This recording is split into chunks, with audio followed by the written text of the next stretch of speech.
Vijayanagara channel ವೀಕ್ಷಕರಿಗೆ ನಮಸ್ಕಾರ. ವಿಜಯನಗರ ವಾರ್ತೆಗಳಿಗೆ ಸ್ವಾಗತ. ಮುಖ್ಯಾಂಶಗಳು.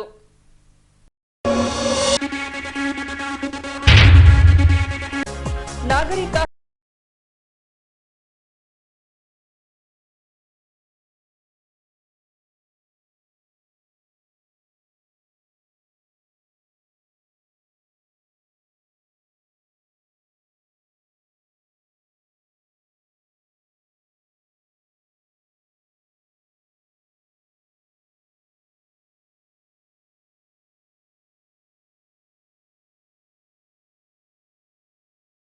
ಒಂದು ವರ್ಷ ಪೂರ್ಣ ಪೂಜೆ ಸಲ್ಲಿಸಿ ವರ್ಷಾಚರಣೆ ಮಾಡಿದ ಅಭಿಮಾನಿ ಬಳಗ.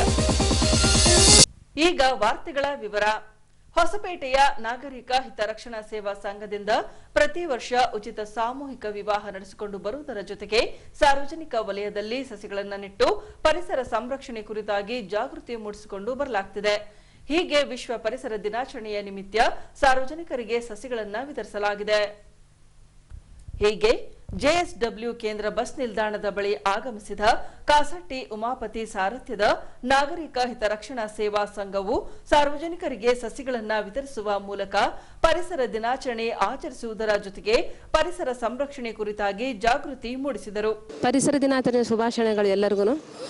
ನಾವು ಈ ದಿನ ಒಂದು ಮನೆಗೊಂದು ಗಿಡ ನೆಡಬೇಕು ಅಂತೇಳಿ, ಯಾಕಂತಾರೆ ಮನೆ ಒಂದು ಮಗು ಮನೆಗೊಂದು ಗಿಡ, ಈ ಥರ ಮುಂಬರ ದಿನಗಳಲ್ಲಿ ನಮಗೆ ಆಮ್ಲಜನಕದ ಕೊರತೆ ಆಗ್ಬೋದು ಅಂತೇಳಿ ಈಗಲಿಂದಾನೇ ನಾವು ಪರಿಸರ ದಿನಾಚರಣೆ ಅಂಗವಾಗಿ ಒಂದೊಂದು ಗಿಡ ಮನೆಗೆ ನೆಡ್ತಾ ಹೋದ್ರೆ ಅದರಿಂದ ನಾವು ಒಳ್ಳೆ ಗಾಳಿ ತಗೊಳ್ಬೋದು ಉಸಿರಾಡೋದಕ್ಕೆ.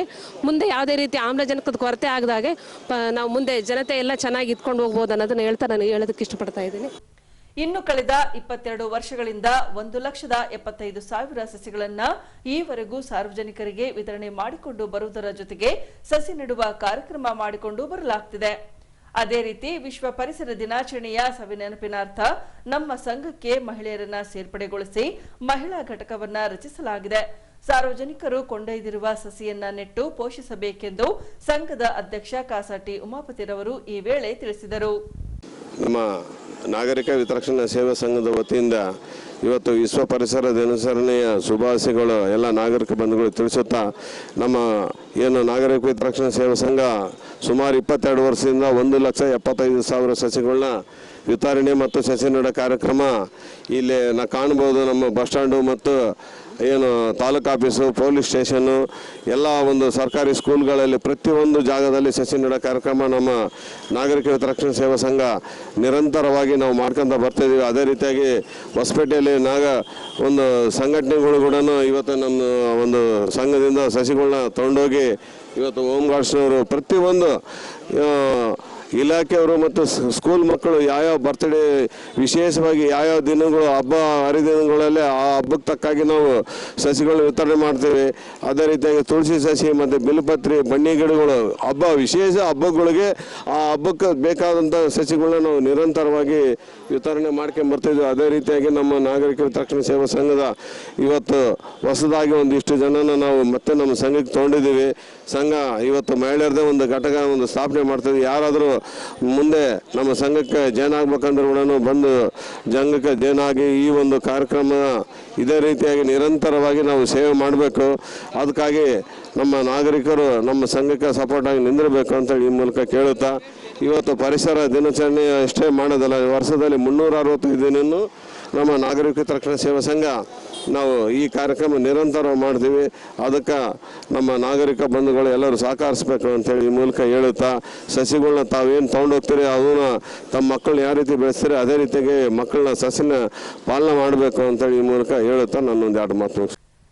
ಹೊಸಪೇಟೆ ಕರುನಾಡ ಕಲಿಗಳ ಕ್ರಿಯಾಶೀಲ ಸಮಿತಿಯಿಂದ ಗ್ರಾಮೀಣ ಹಾಗೂ ಸಾಹಸ ಕ್ರೀಡೆಗಳಿಗೆ ಹೆಚ್ಚು ಪ್ರೋತ್ಸಾಹ ನೀಡಿಕೊಂಡು ಬರುವುದರ ಜೊತೆಗೆ ಜನಪರ ಹೋರಾಟ ಮಾಡಿಕೊಂಡು ಬರುತ್ತಿದೆ. ಹೀಗೆ ಪ್ರತಿ ವರ್ಷದಂತೆ ದಿನಾಂಕ 5ರಂದು ಕಾರಹುಣ್ಣಿಮೆ ನಿಮಿತ್ತ ಎತ್ತುಗಳ ಓಟದ ಸ್ಪರ್ಧೆಯನ್ನ ಏರ್ಪಡಿಸಿ ವಿಜೇತ ಎತ್ತಿನ ಮಾಲೀಕರಿಗೆ ಬಹುಮಾನ ನೀಡಿ ಪ್ರೋತ್ಸಾಹಿಸಲಾಯಿತು. ಹೌದು, ಕರುನಾಡ ಕಲಿಗಳ ಕ್ರಿಯಾಶೀಲ ಸಮಿತಿಯಿಂದ ಪ್ರತಿ ವರ್ಷ ಕಾರಹುಣ್ಣಿಮೆಯ ನಿಮಿತ್ತ ಎತ್ತುಗಳ ಓಟದ ಸ್ಪರ್ಧೆ ನಡೆಸಿ ಕರಿ ಹರಿಯಲಾಗುತ್ತದೆ. ಹೀಗೆ ದಿನಾಂಕ 5ರಂದು ಸಂಜೆ ಕೃಷಿ ಉತ್ಪನ್ನ ಮಾರುಕಟ್ಟೆಯ ಆವರಣದಲ್ಲಿ ಎತ್ತುಗಳ ಓಟದ ಸ್ಪರ್ಧೆಯನ್ನ ಏರ್ಪಡಿಸಲಾಗಿತ್ತು. ಈ ವೇಳೆ ನಗರ ಸೇರಿದಂತೆ ಗ್ರಾಮಾಂತರ ಪ್ರದೇಶಗಳ ರೈತರು ತಮ್ಮ ಎತ್ತುಗಳನ್ನ ಓಟದ ಸ್ಪರ್ಧೆಗೆ ಕರೆತಂದಿದ್ದರು. ಈ ಸುಮಧುರ ಕ್ಷಣವನ್ನ ಕಣ್ತುಂಬಿಸಿಕೊಳ್ಳಲು ಸಾವಿರಾರು ರೈತರು ಸ್ಥಳದಲ್ಲಿ ಮೊಕ್ಕಾಂ ಹೂಡಿದ್ದರು. ಹೀಗೆ ಪ್ರಾರಂಭದಲ್ಲಿ ಕರುಗಳ ಸ್ಪರ್ಧೆ ನಡೆಸಲಾಗಿ ಪರಂಗಟ್ಟಿ ಮಹೇಶ್ ಎಂಬುವವರ ಹೋರಿಗೆ ಪ್ರಥಮ ಬಹುಮಾನ ನೀಡಲಾಯಿತು.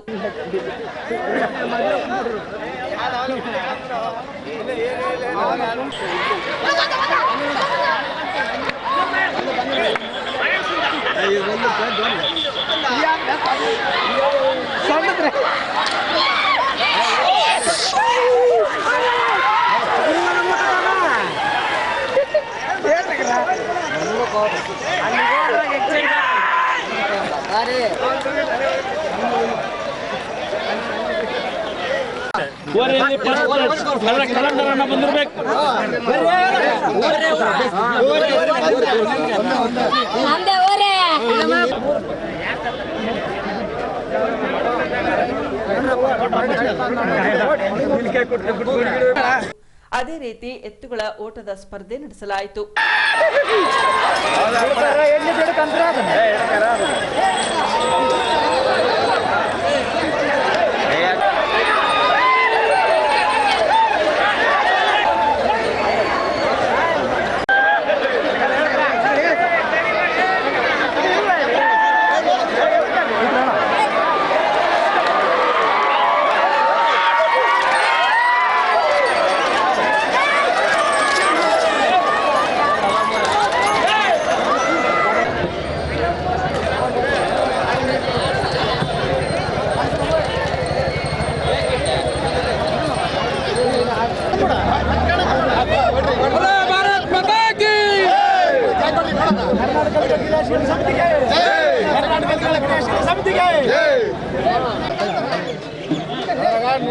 ಆಂಜನೇಯ ಕೊಟ್ಟವ್ರೆ ₹100 ಆಂಜನೇಯ.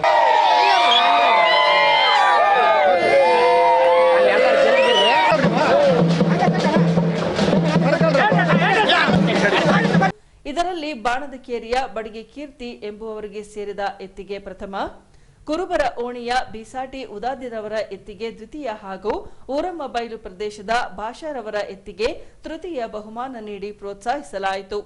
ಇನ್ನು ರೈತರನ್ನ ಪ್ರೋತ್ಸಾಹಿಸುವ ನಿಟ್ಟಿನಲ್ಲಿ ಕರಿಹರಿಯುವ ಸ್ಪರ್ಧೆಯನ್ನ ನಡೆಸಿಕೊಂಡು ಬರಲಾಗುತ್ತಿದೆ ಎಂದು ಸಮಿತಿಯ ಅಧ್ಯಕ್ಷ ಪಿ ವೆಂಕಟೇಶ್ ರವರು ಈ ವೇಳೆ ತಿಳಿಸಿದ್ದಾರೆ. ನಮ್ಮ 2023ನೇ ಸಾಲಿನ ಕಾರಿಹುಣ್ಣಿಮೆ ಹಬ್ಬದ ಅಂಗವಾಗಿ ಪ್ರತಿ ವರ್ಷದಂತೆ ನಮ್ಮ ಕರ್ನಾಟಕ ಕಲೆಗಳ ಕ್ರಿಯಾಶೀಲ ಸಮಿತಿ ವತಿಯಿಂದ ಏನು ನಾವು ಎತ್ತುಗಳ ಒಂದು ಸ್ಪರ್ಧೆಯನ್ನು ಇಟ್ಟಿದ್ವಿ. ಇದಕ್ಕೆ ನಿಜವಾಗ್ಲೂ ಕೂಡ ಲಕ್ಷಾಂತರ ಖರ್ಚು ಮಾಡಿದ್ರೆ ಸಹ ಸೇರೋದಿಲ್ಲ. ಒಬ್ಬ ವ್ಯಕ್ತಿಗಳು, ಒಬ್ಬ ರೈತರು ಇನ್ನೂ ಹೊಸಪೇಟೆಯಲ್ಲಿ ವಿಜಯನಗರ ಕ್ಷೇತ್ರದಲ್ಲಿ ಜೀವಂತವಾಗಿದ್ದಾರೆ ಅನ್ನೋದಕ್ಕೆ ಇಷ್ಟು ಜನ ಸಾಕ್ಷಿ. ನಾವು ಕೊಡುವಂಥ ಬಹುಮಾನ ಕೇವಲ ಅದು ಒಂದು ಎತ್ತಿಗೋಸ್ಕರ ಅಲ್ಲ, ಇದು ವಿಜಯನಗರ ಕ್ಷೇತ್ರಕ್ಕೆ ಅನ್ನುವಂಥ ನಿಟ್ಟಿನಲ್ಲಿ ಭಾಳ ಉತ್ಸುಕತೆಯಿಂದ ಬಂದು ಈ ಕಾರ್ಯಕ್ರಮವನ್ನು ಯಶಸ್ವಿ ಮಾಡಿಕೊಟ್ಟಿರ್ತಕ್ಕಂಥ ಎಲ್ಲ ವಿಜಯನಗರ ಕ್ಷೇತ್ರದ ಸಮಸ್ತ, ನಾನು ಆಗಲೇ ಹೇಳ್ದಂಗೆ ಎಲ್ಲ ಜಾತಿ ಜನಾಂಗದವ್ರು ಬರ್ತಾನೆ ಒಬ್ಬ ರೈತ. ಆ ರೈತನಿಗೆ ಮತ್ತೊಮ್ಮೆ ಶುಭವಾಗಲಿ, ಅವನು ಬೆಳೆದಂಥ ಬೆಳೆಗೆ ಉತ್ತಮವಾದಂಥ ಬೆಳೆ ಸಿಗಲಿ. ಯಾವುದೇ ಕಾರಣಕ್ಕೆ ಅತಿವೃಷ್ಟಿ ಮಳೆಯಾಗಿ ಬೆಳೆ ಹಾನಿಯಾಗಿ ರೈತ ತನ್ನ ಜೀವನ ಕಳ್ಕೊಳ್ಳೋವಂಥದ್ದು ನಿಲ್ಲಿಸಲಿ. ಆ ಒಂದು ಒಳ್ಳೆ ಮಳೆ ಬೆಳೆ ಬಂದು ಅವನ ಬೆಳೆಗೆ ಬಂಗಾರದಂಥ ಬೆಳೆ ಸಿಕ್ಕು ಅವನ ಜೀವನ ಪಾವನೆ ಆಗಲಂಥ ನಿಟ್ಟಿನಲ್ಲಿ ಇವತ್ತೇ ನಾವು ಕರಿಯನ್ನು ಬಿಟ್ಟಿದ್ವಿ. ಆ ಕರಿಯಲ್ಲಿ ಮೊಟ್ಟ ಮೊದಲನೇದಾಗಿ ಆ 3 ಎತ್ತುಗಳನ್ನು ನಾವು 3 ಪಾರ್ಟ್ ಮಾಡಿದ್ವಿ. ಇದರಲ್ಲಿ 16 ಎತ್ತುಗಳಾಗಿರೋದ್ರಿಂದ ಒಂದು 8 ಎತ್ತುಗಳನ್ನು ನಾವು ಫಸ್ಟ್ ಬಿಡ್ತಾ ಇದ್ವಿ. 8 ಎತ್ತುಗಳಲ್ಲಿ ಮೊದಲ 3 ಬಂದಿರತಕ್ಕಂಥ ಎತ್ತುಗಳನ್ನು ನಾವು ತೆಗೆದುಕೊಂಡು ಇನ್ನು ಉಳ್ಕಿದ 5 ಡಿಸ್ಕ್ವಾಲಿಫೈಡ್ ಮಾಡಿ ನಂತರ ಮತ್ತೆ 8 ಎತ್ತುಗಳನ್ನು ಬಿಟ್ಟು ಅದರಲ್ಲಿ 3 ಆಯ್ಕೆ ಮಾಡಿ ಫೈನಲ್ 6 ಎತ್ತುಗಳನ್ನು ನಾವು ಬಿಟ್ಟಿವಿ. ಆ 6 ಎತ್ತುಗಳಲ್ಲಿ ಬಡಿಗೆ ಕೀರ್ತಿ ಬಾಣದಕೇರಿ ಅನ್ನುವಂಥವ್ರದ್ದು ಮೊದಲನೇ ಬಹುಮಾನ ಬಂದಿದ್ದಾರೆ. ನಮ್ಮ ಕರ್ನಾಟಕ ಕಲೆಗಳ ಕ್ರಿಯಾಶೀಲ ಸಮಿತಿ ವತಿಯಿಂದ ಅವರಿಗೆ ಹೃತ್ಪೂರ್ವಕವಾದಂಥ ಅಭಿನಂದನೆಗಳನ್ನು ಸಲ್ಲಿಸ್ತಾ ಇದ್ದೀನಿ. ಅದೇ ರೀತಿ ಎರಡನೇದಾಗಿ ಬಿಸಾಟಿ ಹೊಡೆಯೋದಂತಂದೇಳಿ ಕುರುಬರವಣಿ ಉದಾದಿ ಅವರಿಗೆ ಅವರು ಸಹ ಇಲ್ಲಿ ಮತ್ತೊಮ್ಮೆ ನಾನು ಹೇಳಕ್ಕೆ ಇಷ್ಟಪಡ್ತೀನಿ, ಇದು ಕೇವಲ ಒಂದು ಜಾತಿ ಜನಾಂಗಕ್ಕೆ ಒಂದು ಏರಿಯಾಕ್ಕೆ ಮಾತ್ರ ಸೀಮಿತ ಆಗಿರ್ತಕ್ಕಂಥ ಸ್ಪರ್ಧೆ ಅಲ್ಲ. ಹೊಸಪೇಟೆಯಲ್ಲಿ ಯಾರು ಬೇಕಾದರೂ ಸಹ ಸ್ಪರ್ಧೆ ಮಾಡ್ಬೋದು ಅನ್ನೋಂಥ ನಿಟ್ಟಿನಲ್ಲಿ ಕುರುಬರವಣಿಯಿಂದ ಬಂದಿರತಕ್ಕಂಥ ಉದಾದಿ ಅವರಿಗೆ ಸಹ ನಾನು ಅಭಿನಂದನೆ ಸಲ್ಲಿಸ್ತೀನಿ. ಮೂರನೇದಾಗಿ ಭಾಷಾ ಊರಮ್ಮನ ಬೈಲು ಇವರು ಸಹ 3ನೇ ಬಹುಮಾನ ಬಂದಿದ್ದಾರೆ, ಅವ್ರಿಗೆ ಸಹ ಅಭಿನಂದನೆ ಸಲ್ಲಿಸ್ತೀನಿ. ಇದು ಮೀರಿ ಇನ್ನೊಂದು ಏನಂತ ಹೇಳಿದ್ರೆ ಓರಿಗಳು ಸಹ ಉತ್ಸುಕದಿಂದ ಬಂದಿದ್ರು.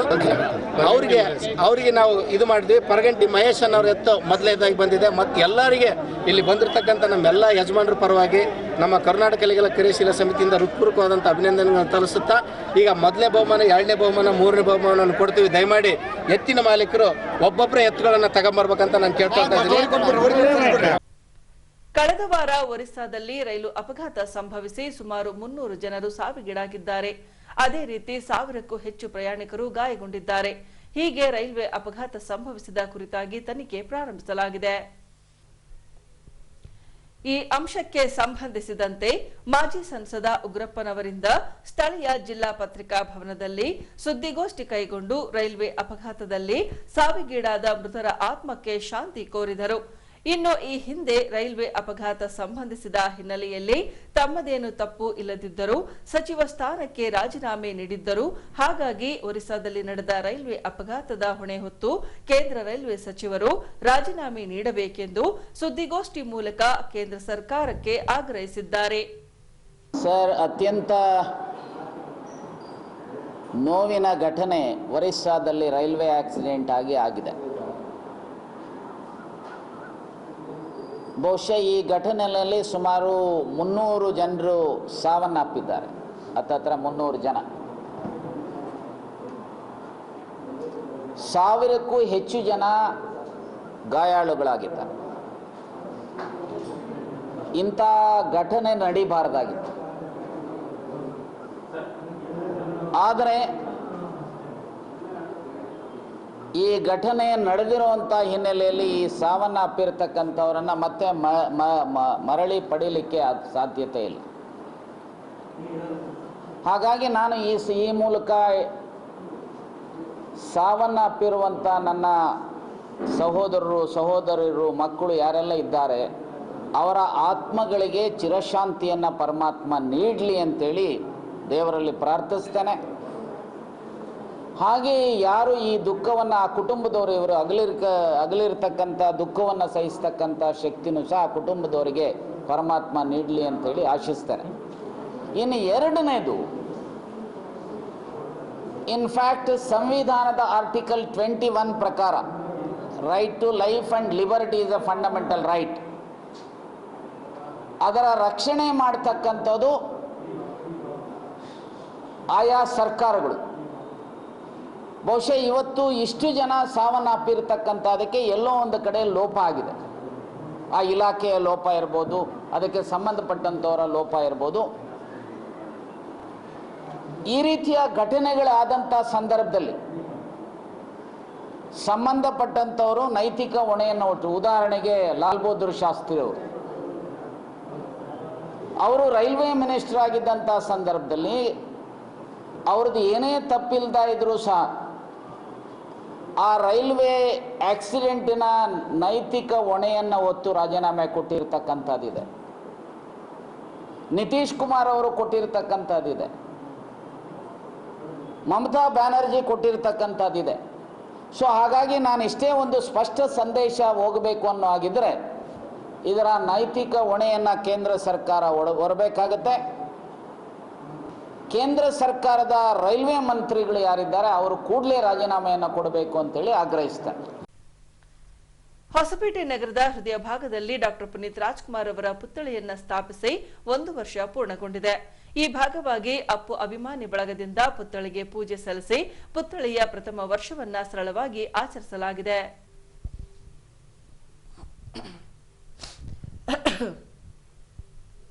ಹೌದು, ಅಪ್ಪುರವರು ಅಗಲಿದ ನಂತರ ಹೊಸಪೇಟೆಯ ಅಪ್ಪು ಅಭಿಮಾನಿಗಳು ಅಂದಿನ ಸಚಿವ ಆನಂದ್ ಸಿಂಗ್ ರವರನ್ನ ಸಂಪರ್ಕಿಸಿ ಅಪ್ಪುರವರ ಪುತ್ಥಳಿಯನ್ನ ಸ್ಥಾಪಿಸುವಂತೆ ಕೋರಿಕೊಂಡಿದ್ದರು. ಅಭಿಮಾನಿಗಳ ಕೋರಿಕೆಯ ಮೇರೆಗೆ ಆನಂದ್ ಸಿಂಗ್ ರವರಿಂದ ಶಾನ್ಬಾಗ್ ಹೋಟೆಲ್ ಬಳಿಯ ವೃತ್ತದಲ್ಲಿ 6.5 ಅಡಿ ಎತ್ತರದ ಅಪ್ಪುರವರ ಕಂಚಿನ ಪುತ್ಥಳಿಯನ್ನ ಅದ್ದೂರಿಯಾಗಿ ಸ್ಥಾಪಿಸಿದ್ದರು. ಜೋರಾದ ಶಿಳ್ಳೆ ಚಪ್ಪಾಳೆಗಳ ಮೂಲಕ ಅಪ್ಪು ಪುತ್ಥಳಿ ಅನಾವರಣ ಕಾರ್ಯಕ್ರಮ ನಾವು ಈಗಾಗಲೇ ಆರಂಭ ಸುಸ್ವಾಗತ ಎಂದನ್ನುತ್ತಾ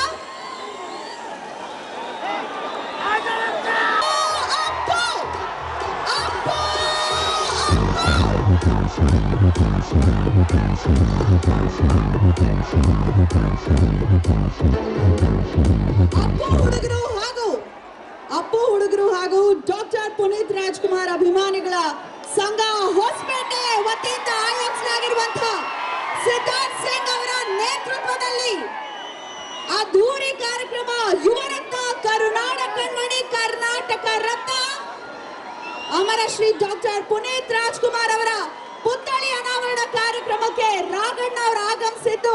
ನಿಜಕ್ಕೂ ಬಹಳನೇ ಖುಷಿ ತಂತು ನಮ್ಗೆ. ಪವರ್ ಸ್ಟಾರ್ ಯಾವಾಗ್ಲೂ ಹೇಳೋರಂತೆ, ನನ್ನ ಸಿನಿಮಾನ ಬಹಳ ಜಾಸ್ತಿ ಪ್ರೀತಿಸೋರು ಯಾರಪ್ಪ ಅಂದ್ರೆ ಹೊಸಪೇಟೆ ಜನ ಯಾವತ್ತೂ ನಾನು ಕೈ ಬಿಡಲ್ಲ ಅಂತ ಅಪ್ಪು ಹೇಳ್ತಿದ್ರು. ರಾಘಣ್ಣ ಪುನೀತ್ ಸರ್ ಹೇಳಿದ ನೆನಪಿದೆ, ಯಾರ್ ಕೈ ಬಿಟ್ರು ಹೊಸಪೇಟೆ ಜನ ನಾನು ಕೈ ಬಿಡಲ್ಲ ಅಂತ ಹೇಳಿದ್ರು. ಬಹುಶಃ ಇಷ್ಟೊಂದು ಅಭಿಮಾನದ ಮಹಾಪೂರ ಹರಿದು ಬರುವಾಗ ನನಗನ್ಸ್ತಾ ಇತ್ತು, ಭಗವಂತ ನೀನ್ ನಮಗ್ ಮೋಸ ಮಾಡ್ಬಿಟ್ಟೆ, ಅಪ್ಪು ನೀವಿರ್ಬೇಕಿತ್ತು ಅಂತ. ಆದ್ರೂ ಕೂಡ ಅಪ್ಪು ಅಮರ ಅಜರಾಮರ ನಮ್ಮೆಲ್ಲರ ಹೃದಯದಲ್ಲಿ ಹೇಳುತ್ತೀರಾ. ಲವ್ಲಿ, ನಾ ಭೂತ ನಾ ಭವಿಷ್ಯತಿ ಅನ್ನೋ ಒಂದು ಕಾರ್ಯಕ್ರಮ. ಆನಂದ್ ಸರ್ ಮೊದಲಿಗೆ ಈ ಸರ್ಕಲ್ಗೆ ಅಪ್ಪು ಸರ್ ಹೆಸರನ್ನ ಇಟ್ಟಿದ್ದು, ಪುತ್ಥಳಿ ಅನಾವರಣ ಮಾಡಿದ್ದು, ಕ್ರೀಡಾಂಗಣವೊಂದಕ್ಕೆ ಅಪ್ಪು ಸರ್ ಹೆಸರಿಟ್ಟಿದ್ದು, ನಮ್ಮ ಹೃದಯವನ್ನ ಗೆದ್ದಿದ್ದೀರ ತಾವು. ನಿಜಕ್ಕೂ ಸಮರ್ಥ ನಾಯಕವನ್ನ ನಾವು ಪಡೆದಿದ್ದೇವೆ ಅಂತ ತುಂಬಾ ಖುಷಿ ಅನಿಸ್ತು. ಜೋರಾದ ಚಪ್ಪಾಳೆ ಜೊತೆಗೆ ಧನ್ಯವಾದಗಳನ್ನ ನಾವು ಅರ್ಪಿಸ್ತಾ ಇದ್ದೇವೆ. ಇವರ ಒಂದು ಪರಿಚಯ, ಅವರ ಬಿಂಬದಂತೆ ಸಿದ್ಧಾರ್ಥ್ ಸಿಂಗ್ಗೆ ಜೋರಾದ ಚಪ್ಪಾಳೆ ಬರಲಿ. ಬ್ಯೂಟಿಫುಲ್ ಆಗಿ ಕಾರ್ಯಕ್ರಮ ಆರ್ಗನೈಸ್ ಮಾಡಿದ್ದಾರೆ. ಅಪ್ಪು ಅಭಿಮಾನಿಗಳು ಹೆಚ್ಚಿದ್ದಾರೆ ಅಂತ ಅವ್ರಿಗೆ ಗೊತ್ತು. ಹಾಗಾಗಿ ಅಪ್ಪು ಹುಡುಗರು ಹಾಗೂ ಡಾಕ್ಟರ್ ಪುನೀತ್ ರಾಜ್ಕುಮಾರ್ ಅಭಿಮಾನಿಗಳ ಸಂಘವನ್ನ ಒಡಗೂಡಿಸಿಕೊಂಡು ಅದ್ಭುತವಾದ ಕಾರ್ಯಕ್ರಮ. ನಾವೆಲ್ಲರೂ ಕೂಡ ಅಪ್ಪು ಅವರ ಹಾಡನ್ನ, ಡಾನ್ಸ್ ಅನ್ನ, ಬದುಕಿದ ರೀತಿಯನ್ನ ಎಷ್ಟು ಇಷ್ಟಪಟ್ಟು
ಅಂದು ದೊಡ್ಡಮನೆಯ ಕುಟುಂಬದ ರಾಘವೇಂದ್ರ ರಾಜ್ಕುಮಾರ್, ನಟ ಅಜಯ್ ರಾವ್ ರವರು ಕಾರ್ಯಕ್ರಮದಲ್ಲಿ ಪಾಲ್ಗೊಂಡು ಆನಂದ್ ಸಿಂಗ್ ರವರು ದೊಡ್ಡಮನೆಯ ಕುಟುಂಬದ ಮೇಲೆ ಇರಿಸಿರುವ ಅಭಿಮಾನ ಹಾಗೂ ಪ್ರೀತಿಯ ಬಗ್ಗೆ ಪ್ರಶಂಸೆ ವ್ಯಕ್ತಪಡಿಸಿದ್ದರು.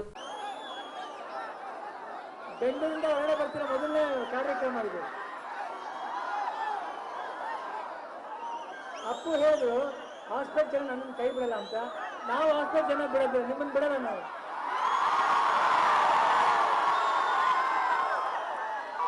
ದರ್ಶನ ಮಾಡೋಕ್ಕೆ ಅವಕಾಶ ಮಾಡಿಕೊಟ್ಟು ಆನಂದ್ ಸಿಂಗ್ ಅವರಿಗೆ ಹಾಗೂ ಸಿದ್ಧಾರ್ಥ್ ಅವರಿಗೆ ನನ್ನ ಹೃದಯಪೂರ್ವಕ ನಮಸ್ಕಾರಗಳು. ನಿಮ್ಗೆಲ್ಲರಿಗೂ ಒಳ್ಳೆಯದಾಗಲಿ. ಮತ್ತೆ ಮತ್ತೆ ಹಾಸ್ಪಿಟಲ್ಗೆ ಬರ್ತಾನೆ ಇರ್ತೀವಿ. ಜೈ ವಿಜಯನಗರ, ಜೈ.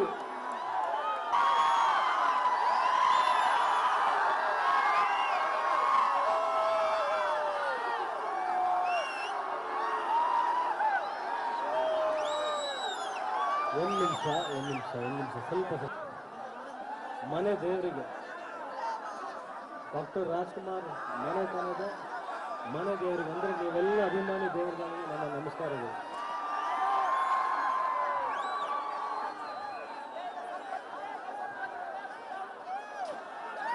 ಮೊದಲನೇದಾಗಿ ನಾನಿಲ್ಲಿ ವೇದಿಕೆ ಮೇಲೆ ಬರೋದಕ್ಕೆ ಮೊದಲ ಮೂಲ ಕಾರಣ, ನಾನು ಒಬ್ಬ ಅಪ್ಪು ಸರ್ ದೊಡ್ಡ ಅಭಿಮಾನಿ, ತುಂಬ ದೊಡ್ಡ ಅಭಿಮಾನಿ. ಅದರ ಜೊತೆಗೆ ನಾನು ಇದೇ ಊರಿನವನೇ, ಇಲ್ಲೇ ಹುಟ್ಟಿ ಇಲ್ಲೇ ಬೆಳೆದಂಥವನು.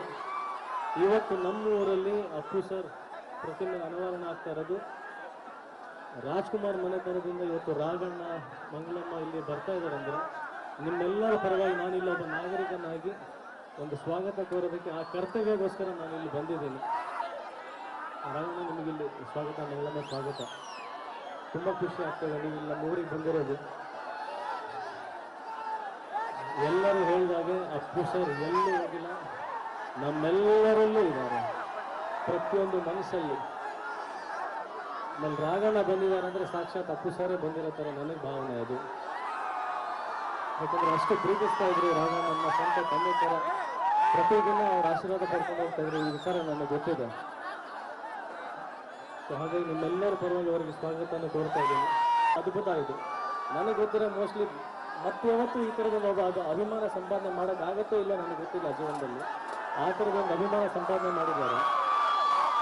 ನೀವೆಲ್ಲರೂ ಸಿನಿಮಾಗಳನ್ನು ನೋಡಿಕೊಂಡು ಅವರ ಚರಿತ್ರೆ, ಅವರ ವ್ಯಕ್ತಿತ್ವಗಳನ್ನು, ಬೇರೆಯವ್ರ ಮುಖಾಂತರ ಅವರ ಅನುಭವಗಳನ್ನು ಕೇಳಿ ಇಷ್ಟೊಂದು ಅಭಿಮಾನ ಹುಟ್ಟಿದೆ ಅಂದರೆ ನಾವು ಸ್ವತಃ ಅವ್ರ ಜೊತೆ ಮಾತಾಡುವಂಥ ಒಂದು ಅವಕಾಶಗಳು ಸಿಗ್ತಾ ಇತ್ತು. ಇನ್ನು ಅಭಿಮಾನಿಗಳ ಕೋರಿಕೆಯ ಮೇರೆಗೆ ಅಪ್ಪುರವರ ಪುತ್ಥಳಿಯನ್ನ ನಮ್ಮ ತಂದೆಯವರಿಂದ ಸ್ಥಾಪಿಸಲಾಗಿದ್ದು, ಅಪ್ಪುರವರ ಆದರ್ಶಗಳನ್ನ ಪ್ರತಿಯೊಬ್ಬ ಯುವಕರು ತಮ್ಮ ಜೀವನದಲ್ಲಿ ಅಳವಡಿಸಿಕೊಂಡು ಆದರ್ಶ ಪ್ರಿಯರಾಗಬೇಕೆಂದು ಕರೆ ನೀಡಿದ್ದನ್ನ ನಾವಿಲ್ಲಿ ಗಮನಿಸಬಹುದು. ಇಂಪಾರ್ಟೆನ್ಸ್ ಕೊಟ್ಟಿರೋದು ಶಿಕ್ಷಣಕ್ಕೆ. ಸರಿಸುಮಾರು 1800 ಮಕ್ಕಳಿಗೆ ಅವರು ಪಾಠ ಅಂದರೆ ಅವ್ರ ಜವಾಬ್ದಾರಿ, ಅವರ ವಿದ್ಯಾಭ್ಯಾಸದ ಜವಾಬ್ದಾರಿಯನ್ನು ತಗೊಂಡು ಅವರು, ದೊಡ್ಡವರು ಹೇಳ್ತಾರೆ ಎಡಗೈ ಮಾಡಿರೋ ಕೆಲಸ ಬಲಗೈಗೆ ಗೊತ್ತಾಗಬಾರ್ದಂತ ಹೇಳಿ, ಪುನೀತಣ್ಣ ಅವರು ಇದ್ದಾಗ ಪ್ರಚಾರ ಬಯಸಲಾರದಂತೆ ಅವರು ಸಮಾಜ ಸೇವೆ ಕಾರ್ಯಕ್ರಮಗಳು ಮಾಡ್ಕೊಂಡು ಬಂದಿದ್ರು. ಅದೇ ರೀತಿ ಇವತ್ತು ಅವರ ಅಭಿಮಾನಿಗಳು ಅವರ ನಿಧನ ಆದ ನಂತರ ಬಂದು ಸನ್ಮಾನ್ಯ ಶ್ರೀ ಆನಂದ್ ಸಿಂಗ್ ಅವರಿಗೆ ಕೇಳಿಕೊಂಡ್ರು, ಸರ್ ನಮಗೆ ಅವರಿಗೆ ಕಳ್ಕೊಂಡಾದ ಮೇಲೆ ಈ ನೋವನ್ನು ತಡ್ಕೊಳ್ಳೋಕ್ಕಾಗೋದಿಲ್ಲ ಸರ್, ನಮಗೋಸ್ಕರ ಮಾಡಿಕೊಡಿ ಅಂಥೇಳಿ ನಮ್ಮ ಹತ್ರ ಮತ್ತು ಆನಂದ್ ಸಿಂಗ್ ಸರ್ ಹತ್ರ ಬಂದಾಗ ಯಾವುದೇ ಎರಡು ಪ್ರಶ್ನೆ ಇಲ್ಲದೆ ಅಭಿಮಾನಿಗಳು ದೇವರಂತೆ ಅವರ ಮಾತಿಗೆ ಮಾತು ಕೊಟ್ಟು ಆನಂದ್ ಸಿಂಗ್ ಸರ್ ಅವರು ಇವತ್ತು ಈ ಪ್ರತಿಮೆಯನ್ನು ಪುನೀತಣ್ಣವರ ಪ್ರತಿಮೆಯನ್ನು ಇಲ್ಲಿ ಸ್ಥಾಪನೆ ಮಾಡಿದ್ದಾರೆ. ಆನಂದ್ ಸಿಂಗ್ ಸರ್ ಅವರ ಪರವಾಗಿನೂ ಮತ್ತು ವೈಯಕ್ತಿಕವಾಗಿ ನಾನು ಎಲ್ಲ ನಮ್ಮ ದಿವಂಗತ ಶ್ರೀ ಡಾಕ್ಟರ್ ಪುನೀತ್ ರಾಜ್ಕುಮಾರ್ ಸರ್ ಅವರ ಅಭಿಮಾನಿಗಳಿಗೆ ನಾನು ಕೃತಜ್ಞತೆಗಳನ್ನು ಸಲ್ಲಿಸಿ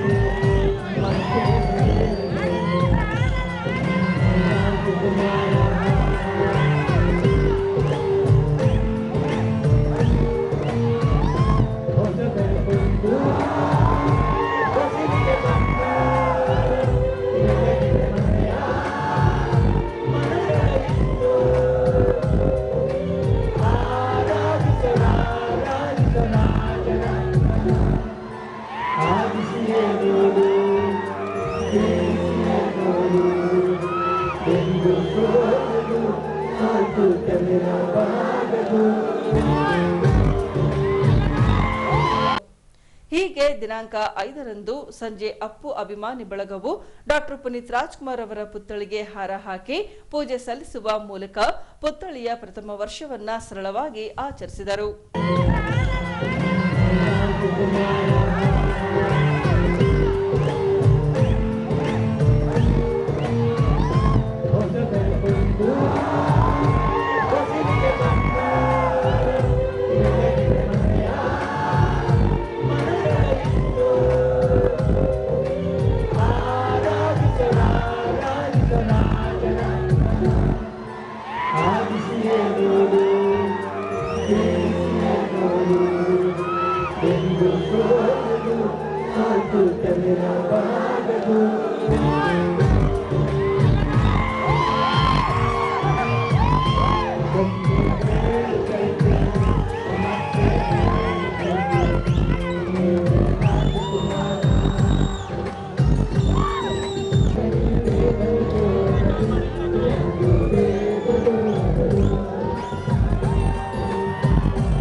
ಈಗ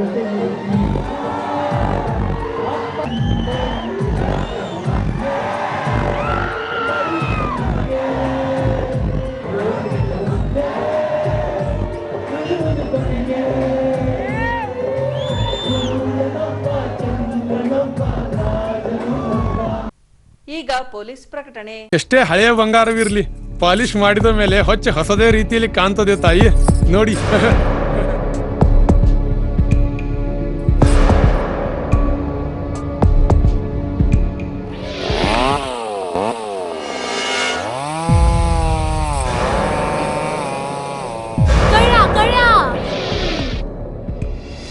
ತಾಯಿ, ನಿಮ್ ಮೈ ಮೇಲೆ ಅದೋ ಹೊಲಸು ಬಿದ್ದಿದೆ.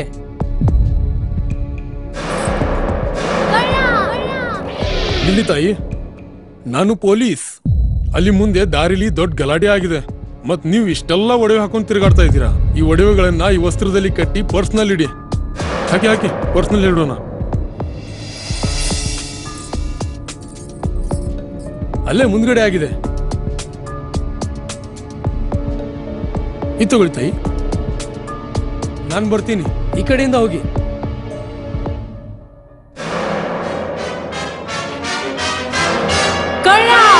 ಇಂತಹ ಮೋಸದ ಸಂಗತಿ ನಿಮಗೂ ನಡೆಯಬಹುದು. ತಮ್ಮ ಬೆಲೆ ಬಾಳುವ ಒಡವೆ ಆಭರಣ ವಸ್ತುಗಳನ್ನು ಎಚ್ಚರಿಕೆಯಿಂದ ಕಾಪಾಡಿ. ಯಾವುದೇ ಮಾತುಗಳಿಗೆ ಮರುಳಾಗಬೇಡಿ. ಸಂಶಯಾಸ್ಪದ ರೀತಿಯಲ್ಲಿ ಯಾರಾದರೂ ಕಂಡು ಬಂದರೆ ಸಮೀಪದ ಪೊಲೀಸ್ ಠಾಣೆಯನ್ನು ಸಂಪರ್ಕಿಸಿರಿ. ಈಗ ಕೊನೆಯಲ್ಲಿ ಮತ್ತೊಮ್ಮೆ ವಾರ್ತೆಗಳ ಮುಖ್ಯಾಂಶಗಳು.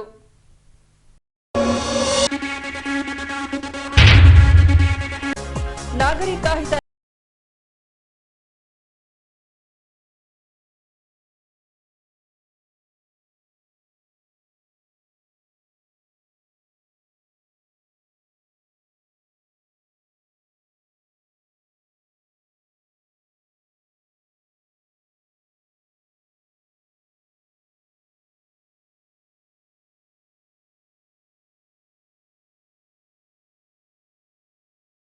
ಗೊಂಡು 1 ವರ್ಷ ಪೂರ್ಣ.